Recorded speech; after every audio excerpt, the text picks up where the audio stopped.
नमस्कार, maths by DK Sharma YouTube channel पे आप लोगों का स्वागत है। देखिए यार, आज हम लोग सेट नंबर 23 का डिस्कशन करने वाले हैं।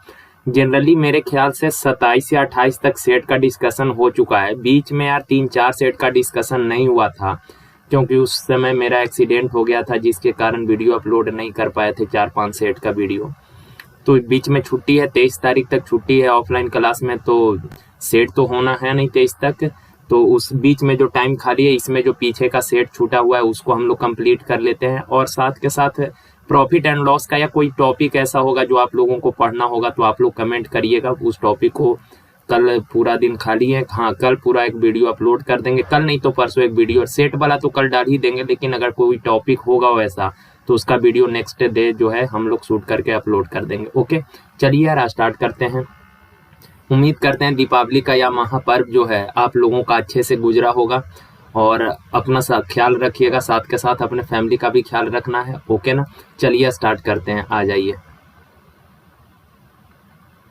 देखिए का 5 क्रमागत सम संख्याओं का औसत 40 है। यार 5 क्रमागत, 5 लगातार इवन नंबर है। Suppose A B C D और ई, ये 5 लगातार सम संख्या है। तो यार अगर ये लगातार सम संख्या है तो ये सीरीज जो होगा 2 से जुड़ जुड़ कर आगे बढ़ रहा होगा, क्योंकि इवन नंबर का अगर आप सीरीज लिखेंगे, लगातार इवन नंबर का आप कहीं से भी लगातार इवन नंबर का अगर आप सीरीज लिखेंगे तो सीरीज जो होगा 2 से जुड़ जुड़ कर आगे बढ़ रहा होगा। यानी हर 2 लगातार पद के बीच का गैप क्या हो रहा होगा, समान हो रहा होगा। और आप लोगों को तो पता ही है, अगर लगातार सीरीज है तो लगातार सीरीज का एवरेज जो होता है ये मिडिल टर्म होता है।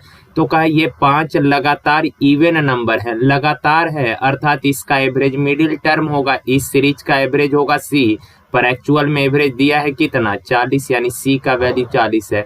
तो कहा इन संख्याओं में से सबसे छोटी, तो यार छोटी संख्या यानी कि पीछे की ओर ना, ए सबसे छोटा होगा। तो 40 से 2 कम कितना, 38, 38 से 2 कम कितना, 36। Option number B.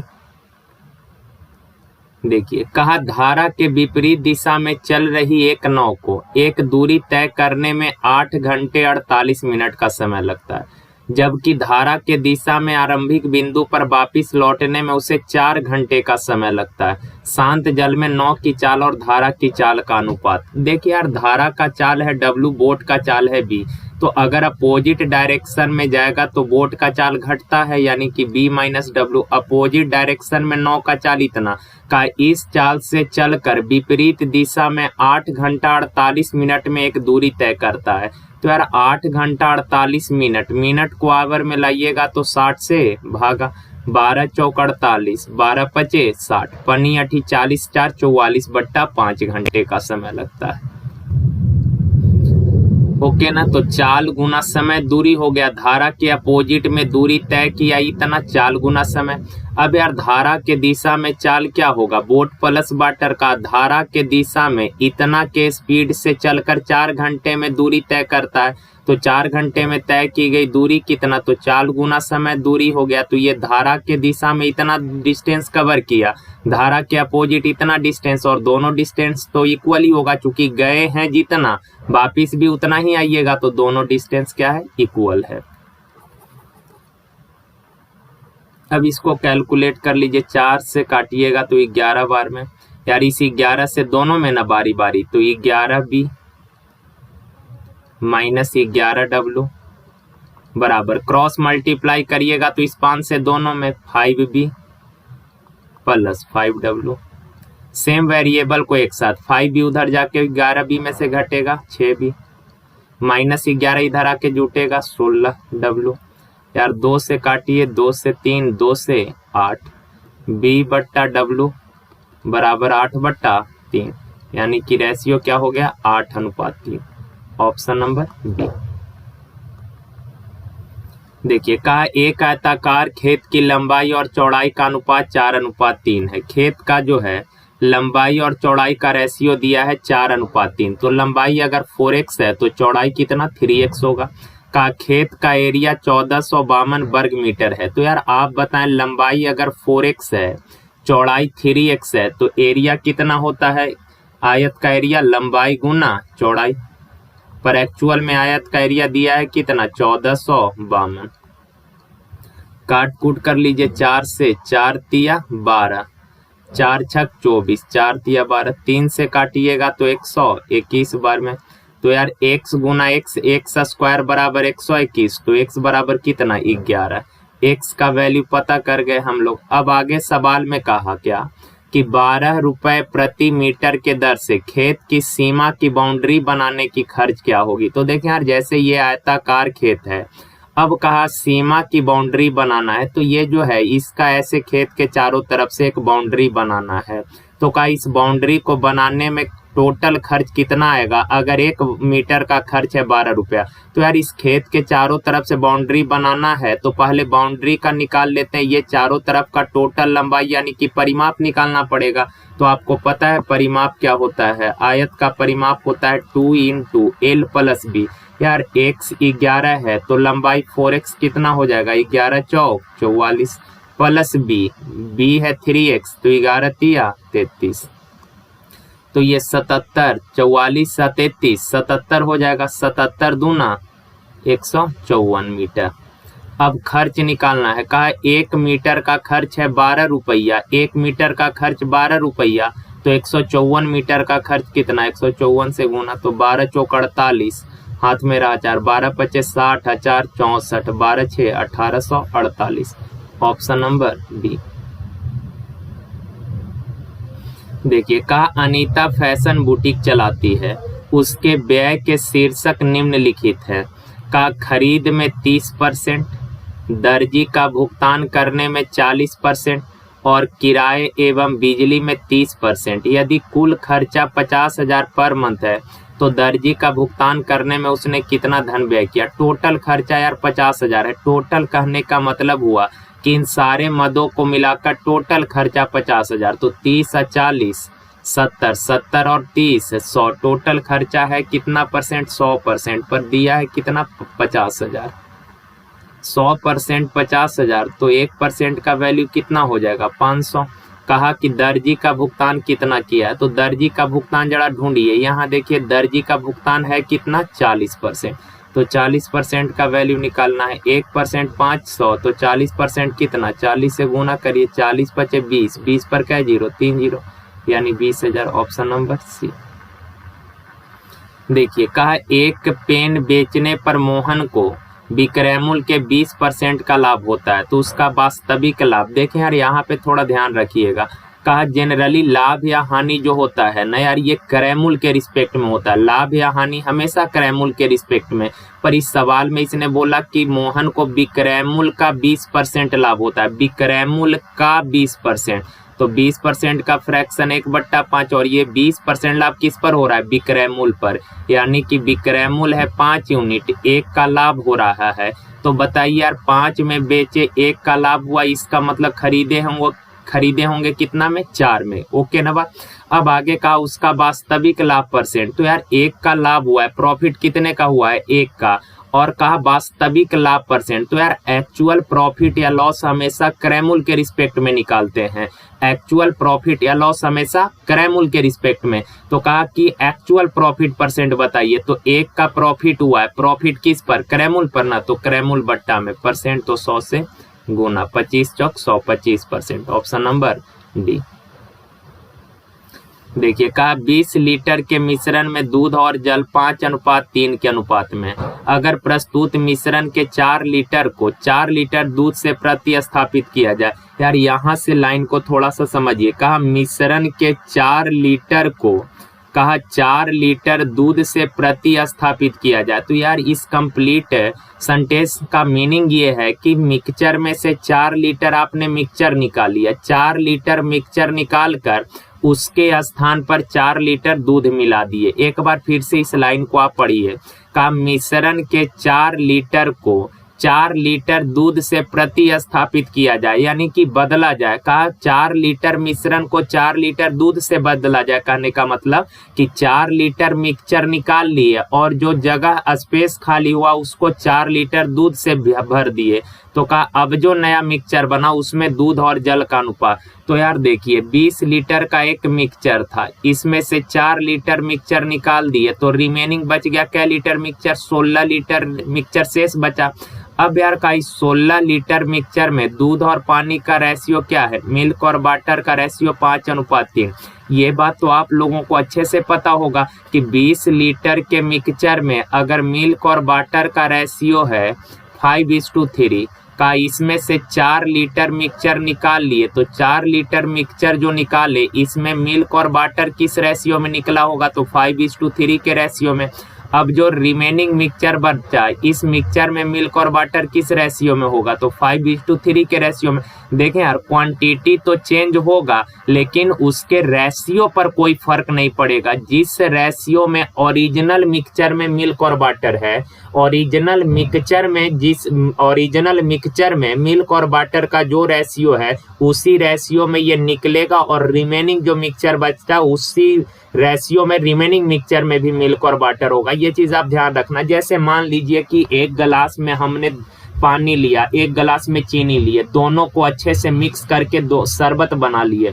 अब बताइए दोनों गिलास में शरबत है, ज्यादा मीठा कौन होगा, तो आप कहेंगे सर जी आपने एक गिलास में पानी लिया, एक में चीनी लिया, दोनों को मिलाकर शरबत तैयार कर लिए, थोड़ा सा शरबत एक में है, थोड़ा सा शरबत दूसरे गिलास में है, तो दोनों सेम मीठा होगा। यानी कि जो रेशियो पहला गिलास में चीनी और पानी का होगा वही रेशियो, क्वांटिटी अलग अलग हो सकता है पर रेशियो सेम होगा हर जगह। क्लियर है ना। तो ये कॉन्सेप्ट आप लोगों को तो पता होगा ही। तो कहा एक 20 लीटर के मिक्सचर में मिल्क और वाटर का रेशियो 5:3 था। उस 20 लीटर के मिक्सचर में से 4 लीटर मिक्सचर निकाल लिए तो रिमेनिंग मिक्सचर बचा 16 लीटर। अब इस बचे हुए मिक्सचर में भी मिल्क और वाटर का रेशियो 5:3 होगा। तो यार बचे हुए मिक्सचर में मिल्क है 5, वाटर 3, तो टोटल मिक्सचर कितना 8 है, लेकिन एक्चुअल में है कितना 16। तो 1 यूनिट 2, तो 5 यूनिट का वैल्यू कितना 10, 3 यूनिट का वैल्यू 6। क्लियर है बात। अब का इसमें 4 लीटर दूध और मिला दिए, तो यार 4 लीटर दूध मिला दिए तो अब मिल्क हो गया कितना 14। वाटर कितना है, तो वाटर जितना पहले था, चूंकि मिल्क मिलाए हैं तो वाटर के मात्रा में तो कोई परिवर्तन नहीं होगा। वाटर 6 था तो अभी भी 6 रहा होगा। क्लियर। 2 सते 2 तिया 7:3, ऑप्शन नंबर सी। देखिए कहा 2 स्टेशनों के बीच की दूरी 500 किलोमीटर है। एक ट्रेन सुबह 9 बजे ए से खुलती है 60 के गति से, स्टेशन बी की ओर चलती है। दूसरी ट्रेन सुबह 10 बजे बी से खुलती है और 40 के रफ्तार से ए की ओर जाती है। किस समय पर दोनों ट्रेनें एक दूसरे से गुजरेंगी, यानी एक दूसरे को कितने बजे ये दोनों ट्रेनें पास करेगी। तो देखिए जैसे यार ये 2 स्टेशन है का, इन 2 स्टेशनों के बीच का फासला है 500 किलोमीटर। ओके ना। कहा एक ट्रेन सुबह 9 बजे स्टेशन ए से खुलती है, ए से एक ट्रेन 9 बजे खुलती है बी की ओर, कितना के चाल से 9 बजे प्रातः खुलती है 60 किलोमीटर पर आवर के स्पीड से। और दूसरी ट्रेन स्टेशन बी से खुलती है 10 बजे, कितना, तो 40 किलोमीटर पर आवर के चाल से। कहा किस समय ये दोनों एक दूसरे से मिलेंगे। देखिए यार स्टेशन बी से खुलने वाली ट्रेन कितने बजे खुली है 10 बजे और ए से चली है 9 बजे। तो यार स्टेशन बी से जो ट्रेन चली इसको चलने तक इसने 1 घंटा पहले ही चल चुका है। कहा स्टेशन बी से एक रेलगाड़ी 10 बजे ओपन खुली है और स्टेशन ए से गाड़ी 9 बजे ही खुल दी थी। तो स्टेशन बी से यानी कि दूसरी गाड़ी को चलने तक पहली गाड़ी कितने देर चल चुकी थी 1 घंटा। तो 60 किलोमीटर पर आवर के चाल से 1 घंटा में कितना डिस्टेंस ये कवर कर ली 60 किलोमीटर। 9 बजे चली थी, सपोज 10 बजे ये यहाँ पहुंच गई, पहली गाड़ी 10 बजे यहाँ पहुंच गई। अब ये 10 बजे यहाँ से चलेगी और ये गाड़ी 10 बजे यहाँ से चलेगी। तो यार 10 बजे के बाद दोनों के बीच में कितना फासला बचा है, तो टोटल 500 था, 60 किलोमीटर ये 1 घंटा में कवर कर ली, तो रिमेनिंग बचा है 440 किलोमीटर। अब 10 बजे के बाद दोनों गाड़ी एक दूसरे की ओर चलना प्रारंभ कर दी है। तो 10 बजे के बाद मिलने में लगा समय कितना, तो समय बराबर दूरी बट्टा चाल, अपोजिट डायरेक्शन है तो चाल जुटेगा 60 40 कितना 100। 1 0 से 1 0 कैंसिल, 2 से 22, 2 से 5, तो ये 5 चौक 20, 4.2/5 घंटा, यानी 4 घंटा 2/5 आवर को मिनट में लाइएगा 60 से, 12 × 5 = 12 × 2 = 24, 4 घंटा 24 मिनट। का कितने बजे गुजरेंगी, तो यार 10 बजे एक दूसरे की ओर चलना प्रारंभ कर दी है। 10 बजे के बाद मिलने में समय लगा 4 घंटा 24, यानी 10 4 14, 14 यानी कि कितना हो गया 2:24। और ऐसे भी 24 एक ही ऑप्शन में है, ऑप्शन नंबर सी।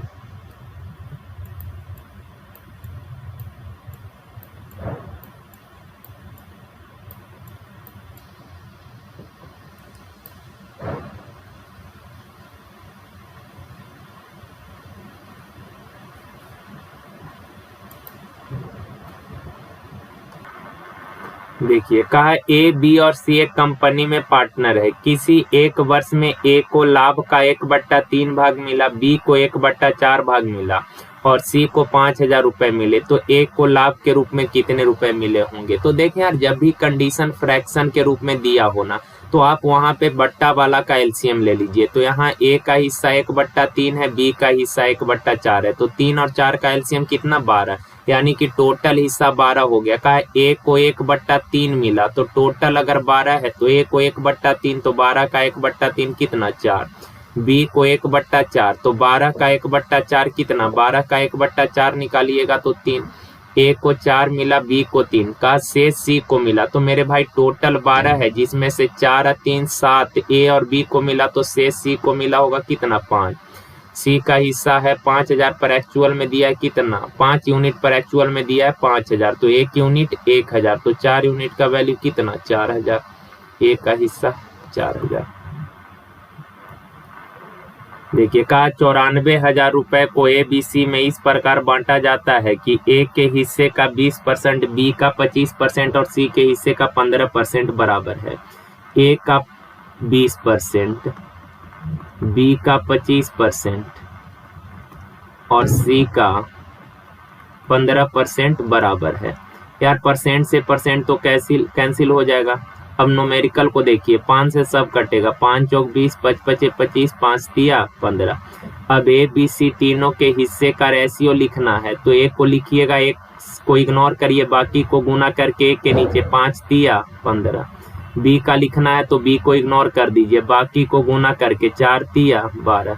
सी को लिखना है, सी को इग्नोर कर दीजिए, 4 पचे 20। ओके, ए बी सी तीनों का हिस्सा पता चल गया। तीनों को मिलाकर टोटल हिस्सा कितना है, तो 5 या 2 7, 2 2 4 47, पर एक्चुअल में है कितना 94,000। 47 यूनिट 94,000, तो 1 यूनिट का वैल्यू कितना 2,000।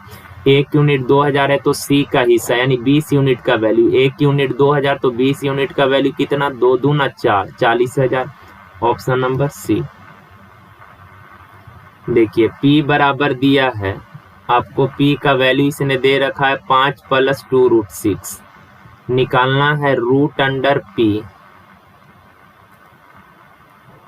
√P माइनस 1/√P, ये निकालना है। तो यार देखें यहाँ पे P का वैल्यू पता है हमको, √P का चाहिए, तो इसका वर्गमूल कर लेते हैं। और आपको पता है ऐसे संख्या का जब भी वर्गमूल निकालना है तो ऐसा 2 नंबर जिसको गुना करने पर 6 और जोड़ने पर 5 हो। ऐसा 2 नंबर कौन जिसको गुना करे तो 6 और जोड़े तो 5 हो। तो आप बोलेंगे सर 3 और 2, 3 और 2 ऐसा 2 नंबर है जिसको गुना करेंगे तो 6 और 3 + 2 कितना 5। अब जिन दोनों को सोचे उस पे रूट लगा लगा के, यहाँ प्लस है तो यहाँ भी प्लस, यानी कि √P का वैल्यू आ गया इतना। अब इसको तो आप लोग सॉल्व कर ही लेंगे ना यार, √P का वैल्यू पता हो गया तो सॉल्व कर लीजिएगा आप लोग। यहाँ पे आंसर गलत होगा, आप लोग थोड़ा सा ध्यान से देखिएगा, मेरे ख्याल से पता नहीं, देख ही लेते हैं। √P से दोनों में बारी बारी भाग दीजिएगा तो यहाँ 1 बचेगा, यहाँ 1/√P आ जाएगा। तो ये है 1 माइनस 1/√P का वैल्यू कितना है √3 + √2। तो यार 1 माइनस नीचे वाला को ऊपर ले जाइएगा, बीच का साइन हो जाएगा चेंज, और बट्टा में √3 का स्क्वायर 3, √2 का स्क्वायर 2, 3 में से 2 गया कितना 1, तो 1 minus √3 minus into minus plus √2, तो 1 + √2 माइनस √3, 1 + √2 माइनस √3। ऑप्शन है इसका आंसर गलत है यार, मेरे ख्याल से बुक वगैरह, ऑप्शन है इसका सही आंसर है। देखिए कहा एक दुकानदार 1,000 रुपए अंकित मूल्य वाला एक पेन ड्राइव क्रमिक रूप से 10% और 15% की छूट के बाद खरीदता है। यदि वह 35 रुपए पैक करवाने में खर्च करता है और 1,000 रुपए में इसे बेच देता है तो इसका लाभ प्रतिशत 1,000 रुपया है ये।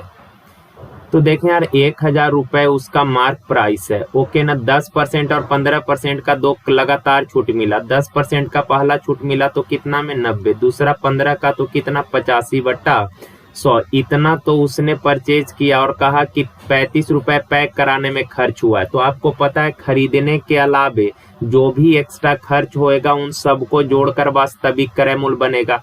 तो कहा 1000 रुपया मार्क प्राइस है, 10% और 15% दो लगातार छूट मिलने के बाद इतना रुपए में तो सामान को खरीदा, इतने रुपए उसने कैश पेमेंट किए और साथ के साथ 35 रुपए पैक कराने का खर्च हुआ। तो खरीदने के अलावा जो भी एक्स्ट्रा खर्च किया सबको जोड़कर वास्तविक क्रय मूल्य बनेगा।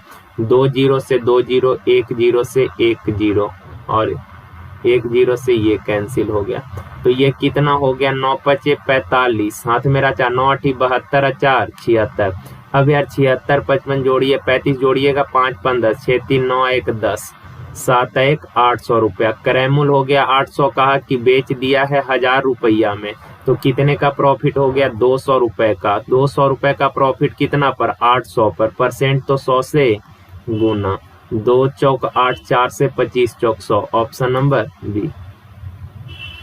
देखिए का एक बहुभुज में 54 विकर्ण है तो उसमें भुजाओं की संख्या क्या होगी। तो बहुभुज में विकर्णों की संख्या आप लोगों को पता हो क्या होता है। बहुभुज में, किसी भी बहुभुज में विकर्णों का संख्या होता है n इंटू n-3/2। विकर्णों का संख्या इतना पर एक्चुअल में दिया है कितना 4। भुजा की संख्या यानी n का वैल्यू निकालना है। तो यार ऑप्शन से ट्राई कर लेते हैं किस ऑप्शन को लेने पर ये कंडीशन सेटिस्फाइड हो रहा है। अगर n 11 लेते हैं तो 11 में से 3 गया कितना हो जाएगा, 11 में से 3 गया 8, 2 चौक 8, 11 चौक 44, ये होगा नहीं। 12 लेते हैं तो 12 गुना 12 में से 3 गया 9/2, 2 छक 12, 9 छक 54, ऑप्शन बी कंडीशन को सेटिस्फाइड कर रहा है। देखिए का एक शंक्वाकार तंबू का भ्रमिल पर 60 डिग्री, भ्रमिल कहने का मतलब लिखा है वर्टेक्स पर 60 डिग्री का कोण का त्रिज्या तथा तिर्यक ऊंचाई से अनुपात निकालना है। तो देखें यार एक चीज आप ध्यान में रखना, ये शंकु है। ये करने से पहले आपको एक छोटा सा कॉन्सेप्ट पता होना चाहिए ट्रायंगल के रिस्पेक्ट में। जैसे मान लीजिए कि ये त्रिभुज है ABC, ओके यार वर्टेक्स ए से हमने सामने वाली भुजा पर लंब डाला और ये एक समद्विबाहु त्रिभुज है। समद्विबाहु है यानी सपोज AB और AC भुजा बराबर है।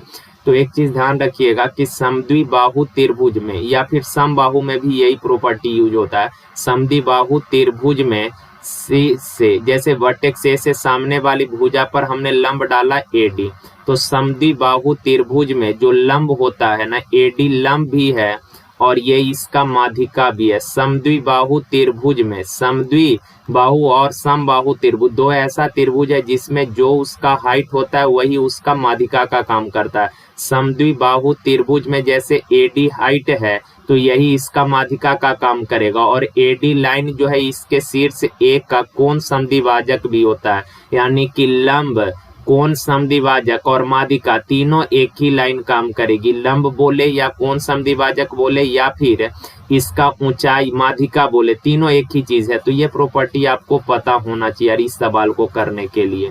देखिए बहुत खूबसूरत सवाल है, छोटा पर बहुत अच्छा सवाल है। जैसे कहा एक शंक्वाकार तंबू है, ये एक तंबू है।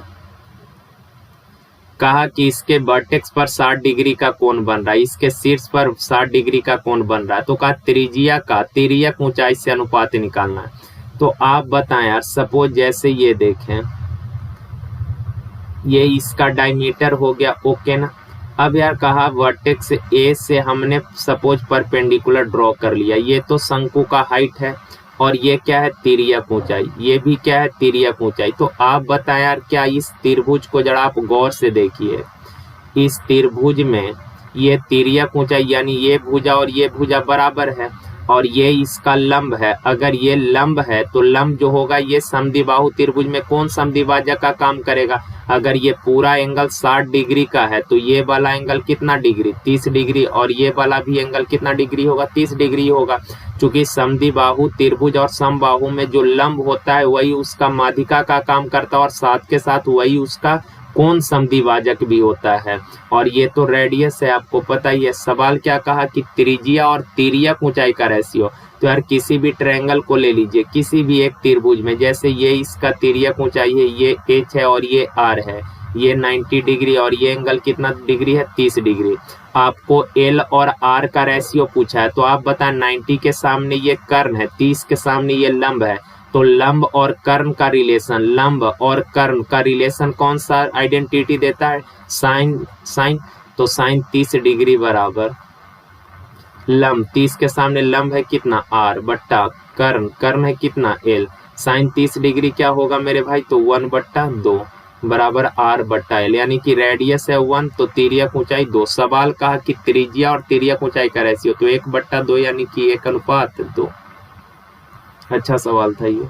कहा सुमन, साक्षी तथा मयंक एक साझेदारी करते हैं। सुमन साक्षी से 5 गुना और साक्षी मयंक के निवेश का 3/5 भाग निवेश करती है। देखें यार, सुमन है और एक साक्षी है, इसके लिख देते हैं साक्षी, और एक मयंक है। का इन तीनों के पूंजी का रेशियो दिया कि सुमन साक्षी से 5 गुना, सुमन जो है साक्षी से कै गुना? 5 गुना, और साक्षी मयंक के निवेश का 3/5 भाग। मयंक के निवेश का चाहे आखिरी से लिख ले यार। कहा साक्षी जो है मयंक के निवेश का, मयंक का 3/5, साक्षी मयंक का, तो मयंक का हिस्सा अगर 5 है तो साक्षी का हिस्सा कितना है? 3। और फर्स्ट लाइन में दिया सुमन साक्षी से 5 गुना, साक्षी से 5 गुना यानी 3 × 15 का वर्ष के अंत में कुल लाभ 23,000 रुपए अर्जित हुआ। देखें, अगर सारे पार्टनर एक साथ मिलकर बिजनेस स्टार्ट किए हैं और आखिरी तक सबने साथ में मिलकर काम किया है, या फिर सारे पार्टनर का पूंजी लास्ट तक अगर बिजनेस में इन्वॉल्व रहा, तो जो रेशियो पूंजी का वही रेशियो प्रॉफिट का होगा। तो साक्षी क्या बोला कि कुल लाभ है 23,000, कुल लाभ यानी तीनों को मिलाकर टोटल, तो 15, 3, 18 और 5 कितना? 23 यूनिट 23,000, तो 1 यूनिट 1,000, साक्षी का भाग 3 यूनिट यानी कि 3,000। Option number D.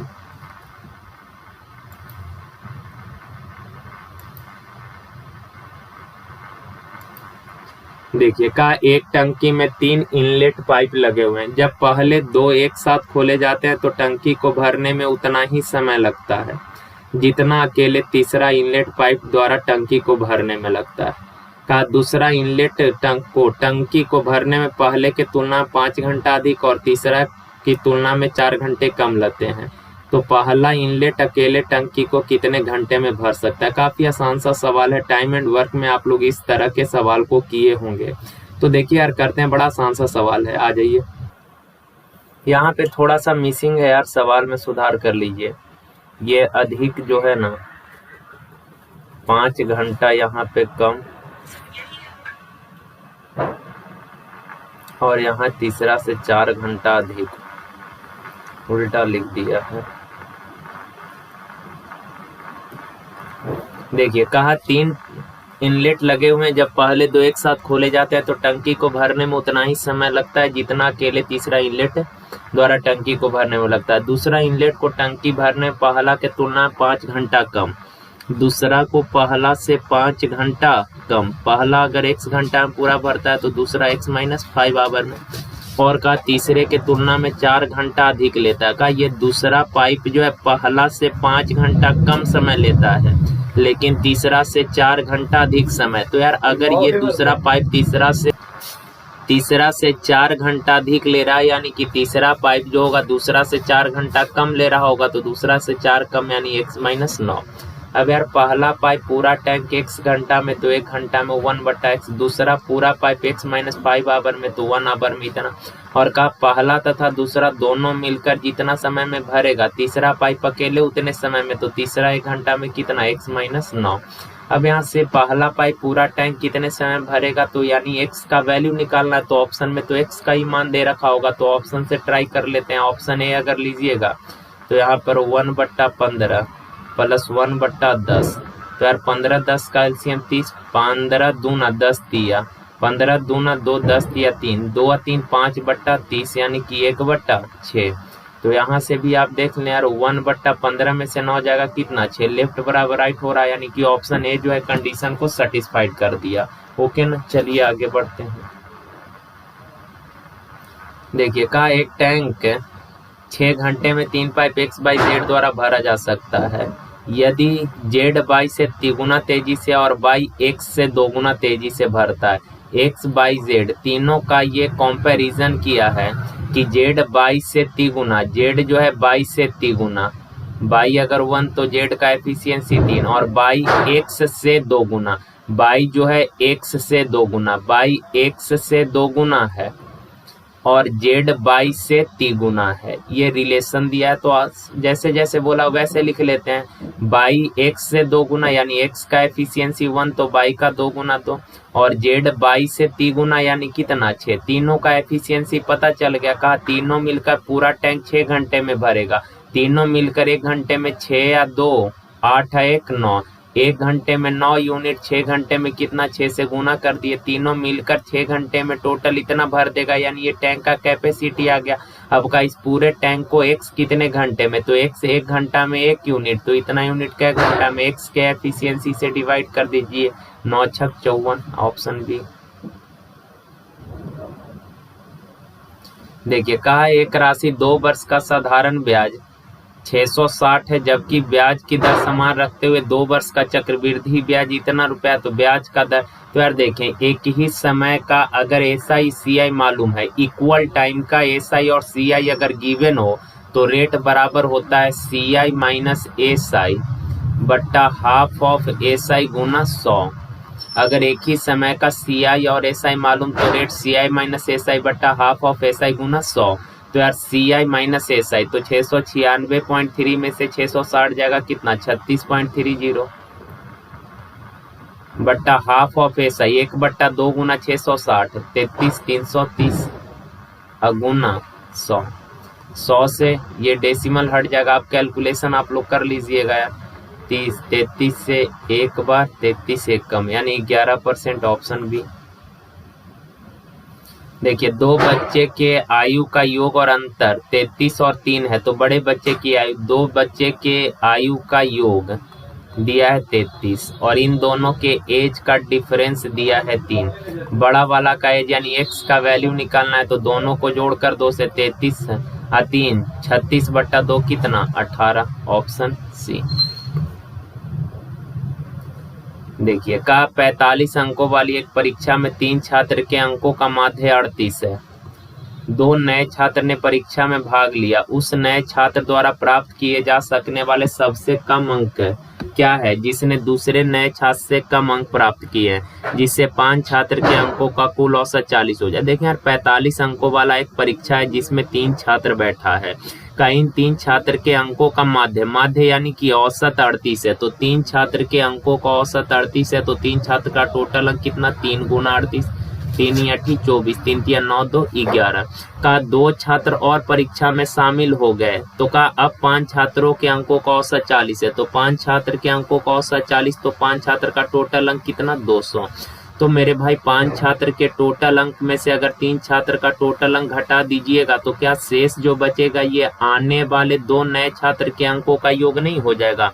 आने वाले दोनों नए छात्र को मिलाकर टोटल 46 अंक मिला है, तो कहा उन दोनों में से एक छात्र को मिनिमम कितने अंक मिले हैं। तो मेरे भाई एक छात्र को का मिनिमम कितने अंक मिले हैं, तो मिनिमम अगर निकालना है दोनों के अंकों का योग 86 है, एक का मिनिमम अगर निकालना है तो दूसरे को मैक्सिमम देना पड़ेगा। तो 45 नंबर का एग्जाम था, तो सपोज एक छात्र जो है मैक्सिमम 45 नंबर लेकर आया, यानी कि सभी के सभी प्रश्न उसके सही हो गए, अर्थात उसको 45 के 45 नंबर मिला है। तो यार अगर एक को मैक्सिमम मिला होगा 45 नंबर, तो दूसरे को 86 में से 45 पहला को मिला, तो दूसरे को कितना नंबर मिला होगा, तो 41 नंबर। इससे कम तो दूसरा को नहीं ना मिल सकता। अगर कहा एक को मिनिमम अंक कितने मिले हैं, तो अगर एक को मिनिमम देना है तो एक को मैक्सिमम देना ही पड़ेगा। दोनों के अंकों का योग 86 है। कहा कि एक को अगर मैक्सिमम 45 के 45 नंबर एक को मिल गए हों तो दूसरा को 41 से तो कम नहीं मिल सकता, यानी कि दूसरा को मिनिमम कितने मार्क्स मिल सकते हैं, तो 41। देखिए कहा एक बस 90 किलोमीटर पर आवर के गति से दौड़ रही है। यह 20 सेकंड में कितना दूरी तय करेगी। 90 किलोमीटर पर आवर यानी कितना 25 मीटर पर सेकंड। 25 मीटर पर सेकंड के चाल से चलकर 20 सेकंड में कितना दूरी तय कर लेगा? 500 मीटर। देखिए sec theta plus tan theta 2.5 है, सेक माइनस टेन का वैल्यू निकालना है। तो यार sec theta plus tan theta का वैल्यू गिवन है, सेक माइनस टेन निकालना है तो आपको पता ही होगा सेक माइनस टेन जो होगा ये इसका जस्ट इनवर्स होगा, यानी कि 1/2.5 होगा। डेसिमल हटाइएगा ऊपर चला जाएगा 10, 5 पचे 25, 5 दूना 10, यानी कि 0.4, option number B. Sec theta कैसे? तो आपको पता ही है, जैसे मान लीजिए ये तो पता ही होगा sec square theta minus tan square theta बराबर क्या होता है? 1। A square minus B square क्या होगा? तो A plus B into A minus B बराबर 1। तो यार आप देखें इन दोनों नंबर के गुणनफल का जो गुणनफल है 1 है, इन दोनों नंबर का प्रोडक्ट 1 है। अगर मान लीजिए sec theta plus tan theta x है तो सेक माइनस टेन क्या होगा? 1/x होगा, तभी तो इन दोनों को मल्टीप्लाई करने पर 1 आएगा। मान लीजिए कि ये 5 है तो ये कितना? 1/5 कैंसिल करिएगा तभी तो 1 आएगा। तो दो नंबर का प्रोडक्ट 1 तभी पॉसिबल है जब दोनों नंबर एक दूसरे का इनवर्स हो। तो sec theta plus tan theta into sec theta minus tan theta, plus और माइनस इन दोनों का गुणनफल 1 है, यानी कि ये दोनों एक दूसरे का क्या होगा? इनवर्स होगा। अगर sec theta plus tan theta का वैल्यू x है तो इसका वैल्यू क्या हो जाएगा? 1/x। अगर इसका वैल्यू x है तो इसका वैल्यू क्या हो जाएगा? 1/x। ये दोनों एक दूसरे के इनवर्स होते हैं। तो सेक प्लस टेन का वैल्यू 2.5 है तो सेक माइनस टेन का वैल्यू क्या हो जाएगा? 1/2.5। देखिए का निम्न आकृति में दर्शाए गए चतुर्भुज का एरिया ज्ञात करना है। देखिए यार इस चतुर्भुज का एरिया निकालना है। तो चतुर्भुज का एरिया पता है, ये दो कोण इसके 90-90 हैं, ये वाला कोण 90 है और एक ये वाला कोण 90 डिग्री है। अब देखें यार इसके इन दोनों वर्टेक्स को मिला देते हैं तो क्या ये इस चतुर्भुज का विकर्ण हो गया? यस, ये इस चतुर्भुज का विकर्ण हो गया। अब एक चीज और आप बताना, जैसे यार ये एक राइट एंगल ट्रायंगल भी तो है। इस त्रिभुज को देखिए ADC, इस त्रिभुज को जरा आप देखें, क्या ये एक राइट एंगल ट्रायंगल है क्या? यस। तो इस राइट एंगल ट्रायंगल का एरिया क्या होगा? राइट एंगल का area half base into height. 90 के सामने ये तो कर्ण है, ये वाला इसका लंब होगा, ये आधार होगा, तो area half base into height. 3 गुना 21 क्लियर है ना बात? तो यार 21 या 63, 21 या 63/2, 63/2 कितना हो जाएगा? 2 या 6, 2 एकम 31.5। अब ये भी तो एक राइट एंगल ट्रायंगल है, ABC भी एक राइट एंगल ट्रायंगल है, तो इस ट्रायंगल का एरिया क्या होगा? हाफ बेस कितना है? 15 इंटू हाइट भी 15, 15 15 225/2, यानी 2.5। अब पूरे चतुर्भुज का एरिया निकालना है तो दोनों ट्रायंगल के एरिया को जोड़ दीजिएगा तो क्या बड़ा वाला चतुर्भुज का एरिया नहीं आ जाएगा? तो इन दोनों के एरिया का योग, इस राइट एंगल का 112.5 है एरिया और इसका एरिया 31.5, इन दोनों को जोड़िए 5 5 10, 3 1 4, 3 1 4, 144, 144 ऑप्शन ए।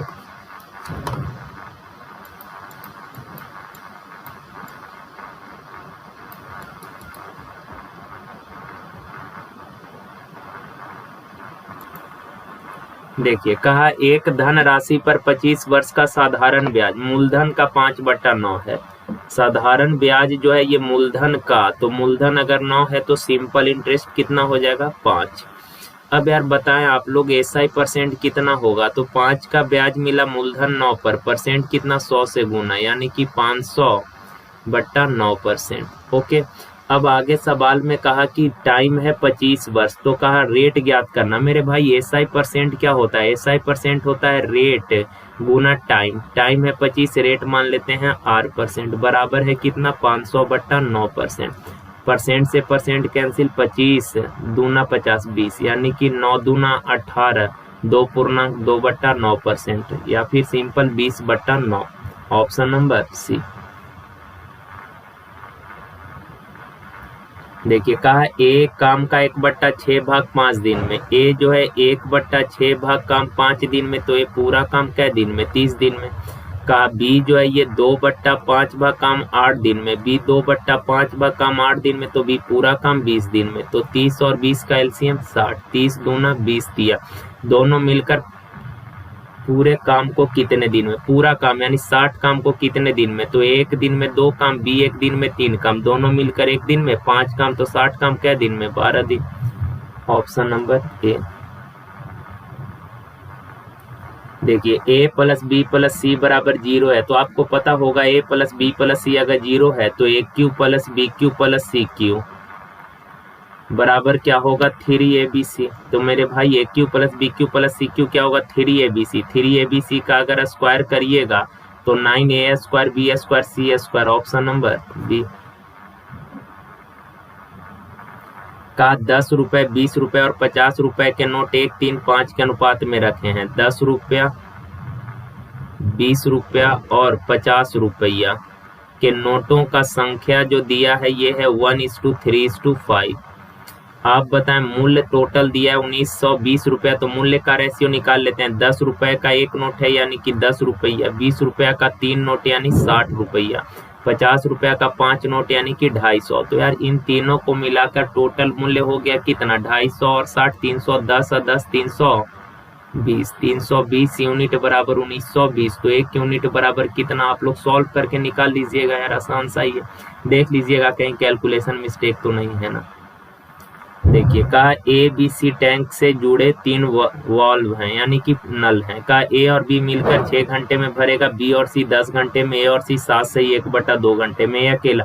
ये तो कर ही लेंगे, आसान सा सवाल है। देखिए कहा इसके मूल क्या है 2x square minus 5x plus 28 के मूल ज्ञात करना। देखें यार एक क्वाड्रेटिक इक्वेशन दिया है प्लस 28 का, इसके जो दोनों मूल आएंगे वो क्या है, दोनों ऋणात्मक हैं या वास्तविक हैं या धनात्मक हैं या कैसे हैं, मतलब इसके दोनों मूल निकालने हैं। तो एक तो मूल निकालने का तरीका है बी स्क्वायर माइनस 4ac बराबर निकाल लीजिए। अगर बी स्क्वायर माइनस 4ac निकाल लीजिएगा तो उसको 0 से कंपेयर कर लेना है, 0 से छोटा वैल्यू आएगा यानी इसके दोनों मूल्य जो होंगे वो ऋणात्मक यानी कि ऋणात्मक होंगे, ओके ना। और अगर 0 से बड़ा होंगे तो दोनों मूल वास्तविक होंगे, और 0 के बराबर होगा तो दोनों मूल समान होगा। नहीं तो उतना नहीं करना चाहते तो आप सिंपल इसको आप ब्रेक कर लीजिए। 28 दूना 56, 28 दूना 56, तो ये हो गया 2x square minus 8x minus 7x, चूंकि 8 7 56 होता है, 8 7 15 भी होता है। अब प्लस 28, 2x कॉमन कर लीजिएगा तो यहाँ क्या बच जाएगा x माइनस 4 माइनस 7 कॉमन कर लीजिएगा तो x माइनस 4। अब मेरे भाई x माइनस 4 कॉमन कर लीजिएगा तो यहाँ पे क्या बच जाएगा 2x माइनस 7। ओके ना, समझ गए बात। अब देखें तो x माइनस 4 और बराबर में 0 तो होगा ही, तो यार एक वैल्यू x का क्या आ गया प्लस का 4 और x का एक वैल्यू क्या आ जाएगा 7/2।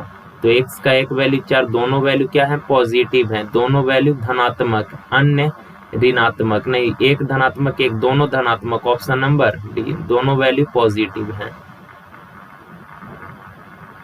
कहा 500 आदमी वाले कस्बे में 3200 लोग चाय पीते हैं, 2500 कॉफी, 1500 लोग चाय कॉफी दोनों पीते हैं, तो उनमें से कितने लोग ना तो चाय पीते हैं और ना ही कॉफी। तो देखें डायग्राम से भी बना सकते हैं, जैसे मर्जी वैसे बना लीजिए। का टोटल 500 लोग हैं जिसमें 3200 लोग चाय पीते हैं, 3200 टोटल लोग हैं जो क्या पीते हैं चाय, 2500 लोग कॉफी और 1500 लोग चाय और कॉफी दोनों। देखिए यार 3200 लोग मान लीजिए कि चाय पीते हैं, ओके, का 2500 लोग कॉफी पीते हैं और 1500 लोग ऐसे हैं जो दोनों पीते हैं। तो यार देखें चाय पीने वाले टोटल लोग 3200 हैं, इनमें से अगर 1500 लोग ऐसे हैं जो चाय के साथ साथ कॉफी भी पीते हैं, तो ओनली चाय पीने वाले लोग कितने हैं, तो 3200 में से 1500 जाएगा, 1700 लोग ऐसे हैं जो ओनली चाय पीते हैं। टोटल 2500 लोग कॉफी पीते हैं, जिनमें से 1500 ऐसे हैं जो कॉफी के साथ साथ चाय भी पीते हैं, तो ओनली कॉफी पीने वाले लोग कितने हो गए, तो 2500 में से 1500 हो गया 1000 लोग।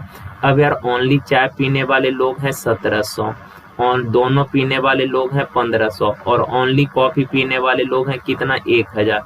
तो इन दोनों को जोड़िएगा तो कितना आ जाएगा 7 5 12, 3 3 1 4, 4200 लोग ऐसे हैं जो या तो चाय पीते हैं या तो कॉफी पीते हैं या तो दोनों पीते हैं। तो 5000 में से 42 लोग कुछ ना कुछ पीते हैं, तो बचे हुए 800 लोग ऐसे होंगे जो ना तो चाय पीते होंगे ना ही कॉफी पीते होंगे, ओके। का किसी पार्टी में 25 व्यक्ति हर दूसरे व्यक्ति से मात्र एक बार हाथ मिलाता है। जनरली ये चीज लिखने का जरूरत था भी नहीं कि मात्र एक बार हाथ मिलाता है, लोग जनरली एक ही बार हाथ मिलाते हैं। अब यार आप एज्यूम करिए पार्टी में गए, चाहे आपका कोई फ्रेंड मिला है तो उससे एक बार हाथ मिला लिए, फिर दोबारा मिलाइएगा, तिबारा मिलाइएगा, 4 बार मिलाइएगा, एक ही बार ना, तो इस लाइन को लिखने का कोई मतलब नहीं था। जनरली लोग हैंडशेक एक ही बार करता है।